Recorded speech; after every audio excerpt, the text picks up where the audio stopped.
പറയൂ, നീ ആരാണ്? ഞാൻ ആരാണെന്ന് ഈ നാട്ടിലെ പട്ടിക്കും പൂച്ചയ്ക്കും വരെ. ഞാൻ ചോദിച്ച ചോദ്യത്തിന് മറുപടി പറയൂ, ആരാണ് നീ? ഞാൻ നിന്റെ തന്ത, ഇവരൊക്കെ നിന്റെ മറ്റു തന്തമാർ.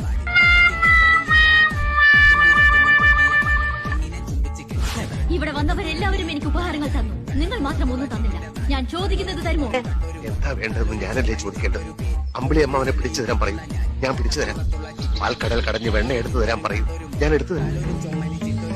നിങ്ങൾ മകിഴ്മതിയുടെ സിംഹാസനം അലങ്കരിക്കും. അതിനെന്ത് വില? അതാണ് എന്റെ ആഗ്രഹം. അത് ഞാൻ അന്വേഷിച്ചിട്ട് പറയാം. രാജകുടുംബത്തിൽപ്പെട്ട ആരെങ്കിലും മകിഴ്മതിയുടെ വിധിമുറകൾ ലംഘിച്ചാൽ കൊട്ടാരത്തിൽ നിന്ന് പുറത്താക്കപ്പെടും. അങ്ങനെ തന്നെ നടക്കട്ടെ. എന്തിനാണോ ഭൂമി വിളിക്കുന്നത്? നിങ്ങളുടെ വല്ലവരും ചത്തോ അല്ലെങ്കിൽ ആരെങ്കിലും ഇവിടെ തുണിയിലായത്? മേലിൽ ഇത് ആവർത്തിച്ചാൽ ഞാനിത് ഇടിച്ചു പൊളിച്ച് തീരും. അപ്പൊ പിന്നെ